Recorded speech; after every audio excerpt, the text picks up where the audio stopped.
अल्हम्दुलिल्लाहि वकफ़ा वसलामुन अला इबादिहिल्लज़ीना इस्तफ़ा अम्मा बाद फ़अऊज़ु बिल्लाहि मिनश्शैतानिर्रजीम बिस्मिल्लाहिर्रहमानिर्रहीम इक़रा बिस्मि रब्बिकल्लज़ी ख़लक़ ख़लक़ल इंसाना मिन अलक़ इला आखिरिह। अज़ीज़ तलबा, अल्लाह ताला ने अपने कुरान की सबसे पहली आयत तालीम के उन्वान से नाजिल फरमाई है। गारे हिरा के अंदर जो सबसे पहला पैगाम अल्लाह ताला ने इस उम्मत को अता फरमाया, हज़रत मोहम्मद मुस्तफ़ा सल्लल्लाहु अलैहि वसल्लम के ज़रिए, वो तालीम का पैगाम है। फरमाया इक़रा, पढ़िए अपने रब के नाम से। तो तालीम का भी पैगाम दिया, और वो तालीम कौन सी? अपने रब के नाम से तालीम, यानी पढ़िए अपने रब के नाम से।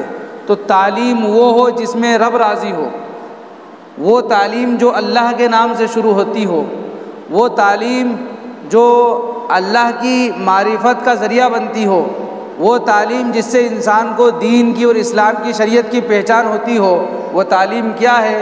वो तालीम कुरान की तालीम है, वो तालीम हदीस की तालीम है। वो तालीम वो है जिसको मुहम्मदुर रसूलुल्लाह सल्लल्लाहु अलैहि वसल्लम लेकर आए। इसलिए ये जो तालीम हम हासिल कर रहे हैं, ये मामूली तालीम नहीं है। इस तालीम का तो अल्लाह ताला ने हुक्म दिया है।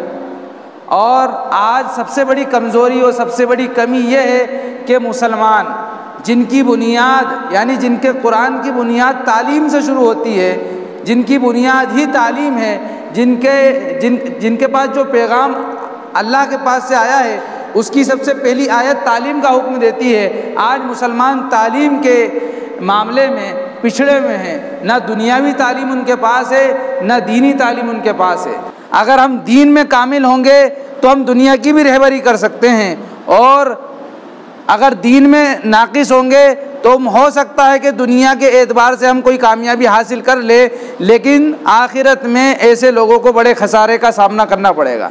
इसलिए कि हम जो अब असल आए हैं दुनिया में, अल्लाह ने हमें जो भेजा है वो असल अल्लाह की इबादत के लिए भेजा है।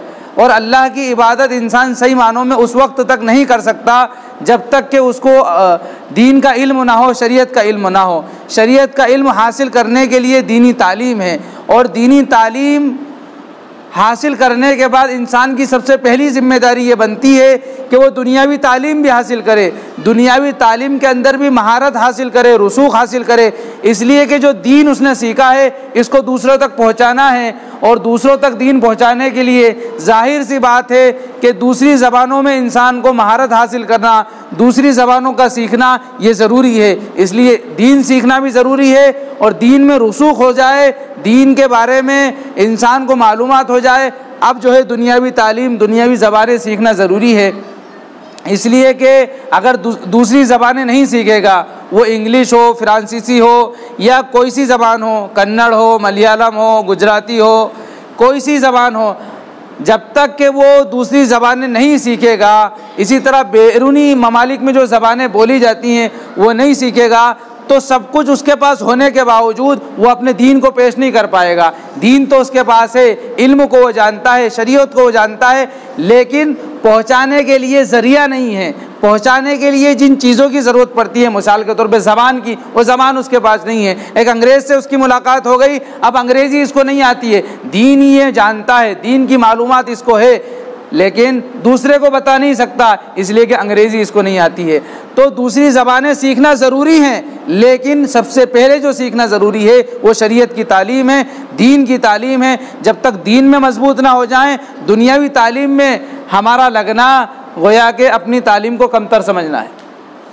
तो अपनी तालीम में महारत हासिल करने के बाद दूसरी तालीम हम हासिल कर रहे हैं, तो अल्लाह इसमें भी हमारी मदद फरमाएगा, और दुनियावी तालीम में भी हमारी मदद फरमाएगा। और अगर हमने दुनियावी तालीम में तो कमाल हासिल कर लिया, दीन की तालीम में हम कमज़ोर रह गए, तो फिर अल्लाह की मदद का कोई वादा नहीं है। अगर हम दूसरी तालीम इसलिए हासिल करें कि हम अल्लाह के दीन को फैलाएंगे, तो फिर अल्लाह की मदद आपके साथ शामिल हाल होगी। अल्लाह ताला इसी पर हमें कायम दायम रखे। अल्लाह ताला हमें दीन का इल्म अता फरमाए, और दुनियावी उलूम में अल्लाह ताला हम सबको दीन के उलूम के साथ साथ जो है कामिल व मुकम्मल बनाए। आमीन व आखिर दावाना अनिल हम्दुलिल्लाहि रब्बिल आलमीन।